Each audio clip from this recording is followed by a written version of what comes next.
So I just wanted to start off by, before we get into the actual draft, just recapping really quick with the Bills did in the offseason. I think the biggest surprise, the biggest move was the re-signing of Jordan Poyer. It was almost expected that they weren't going to be able to make it work. Um, just talk about what that actually does for this Bills defense right now. Yeah, I think re-signing Poyer, not it keeps your leader in place, number one. I think that's the most important thing. We have a team that has been on the cusp of a Super Bowl for 4 years now, and keeping that leadership in place, I think, is paramount to building long term success. To keep things uh, even.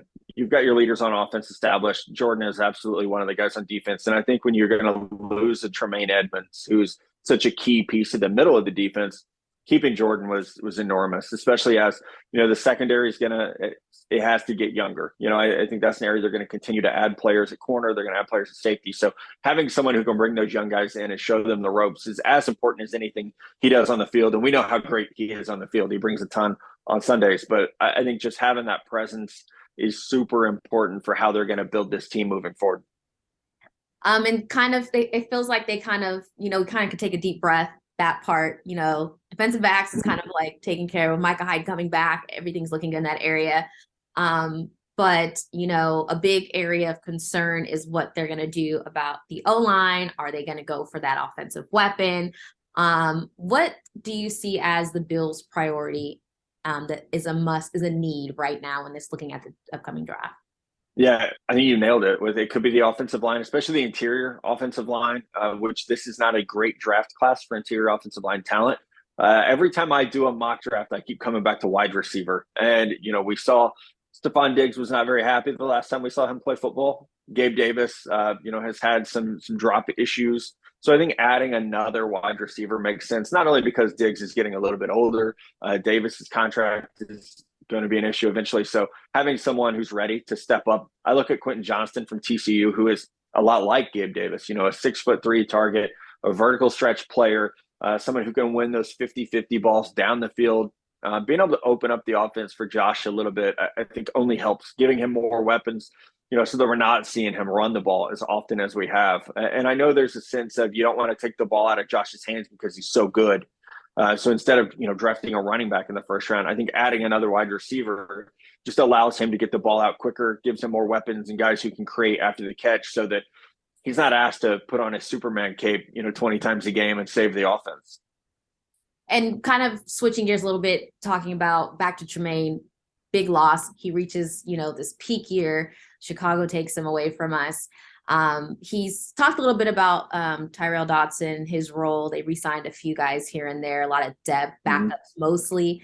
How serious should they be looking at the linebacker position in this draft?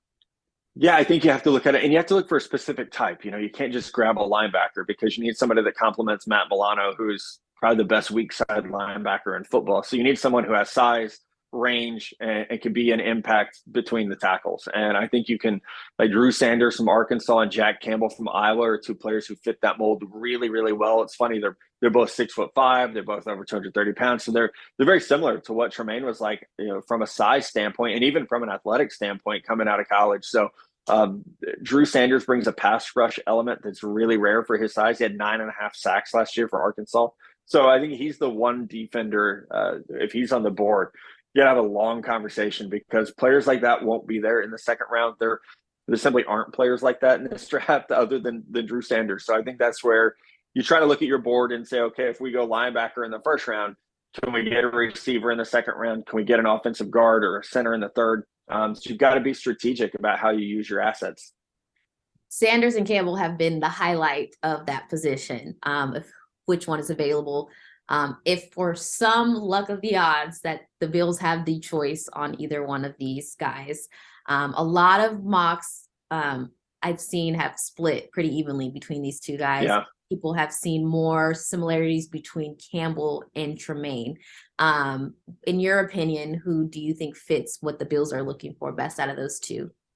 Yeah, I think I would probably go to Sanders just because of the pass rush element. I mean, both guys are so athletic. They're great in space. They're enormous targets to throw over, which I think is an underrated factor when you're evaluating middle linebackers. Is just you're 6'5" with an 80-inch wingspan. You're going to create a lot of hazards in the middle of the field for quarterbacks. So the pass rush element for Sanders, I think also, there's a little more upside there. He was an Alabama recruit who was a backup. He couldn't get on the field. He goes to Arkansas and is an All-American. So we've only seen really 1 year of football.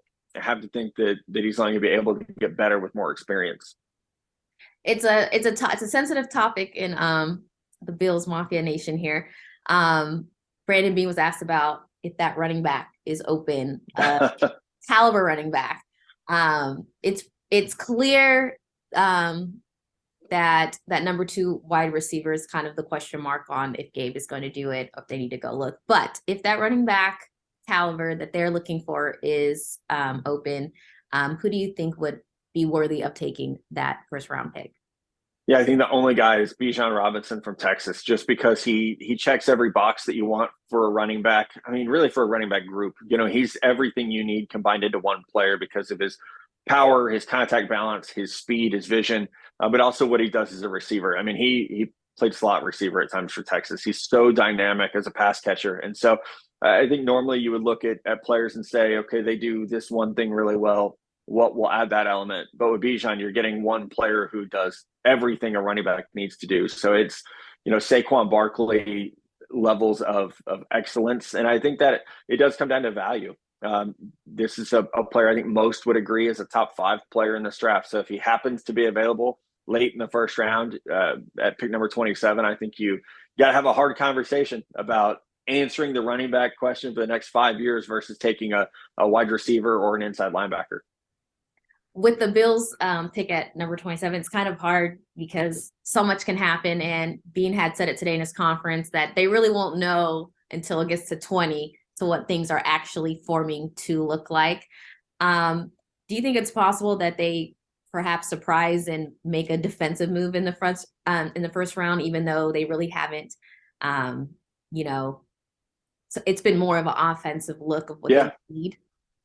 I think given the limited number of picks, I think they have 5 picks, maybe 6 picks as of right now. So I do think that because of that, it's definitely possible. I think you have to look at Kansas City and Cincinnati, the 2 teams that are right now, they're ahead of you, in the AFC. How are you going to slow down Patrick Mahomes? And what are you going to do with the 3 amazing wide receivers they have in Cincinnati? So, I'm hopeful that Trey White can get back to, being the all-pro corner he was. Kyrie Elam was a first-round pick. But I think you always have to be looking at ways to get better at corner. You also have to start thinking about ways to have inexpensive starters at that position because it's so important to building a team. So I think Buffalo and Cincinnati are in a similar boat of, okay, we've got close. We've got real close. How do we get over the hump and beat Kansas City consistently and or win a Super Bowl? And I look at the corner spot for both those as areas they could, even if it's not in the first round, it's an area you have to throw picks at this year. And my last question for you, because you touched on it briefly about the offensive line. There's not really anyone who, not saying not impressive, but this year, the quality in for the first round picks and stuff like that. But talking about the costly part of it, is there somebody, and maybe not the first round, but is there somebody kind of on your radar that maybe wouldn't necessarily play this year, but would be effective and you could see developing and getting to that level in maybe 2 years? Yeah, I would say, especially at center where Mitch Morse is starting to get a little bit older, I think Ricky Stromberg from Arkansas would be fantastic. I mean, he's routinely a late 3rd round pick in mock drafts. That's right where I have him rated as well, but someone who could absolutely be a star down the road. Another one would be Cody Mouch from North Dakota State. He can play all 5 positions on the offensive line. So I think he's the type of player you get him in your room and then figure out what his best fit is based on your needs. The Bills have had a great run with this offensive line they put together for Josh Allen. But like you said, it's time to start thinking about cost and age. So you would love for them to have more picks this year to be able to address this. But, a 2nd round pick on an offensive lineman, I don't think should be a surprise.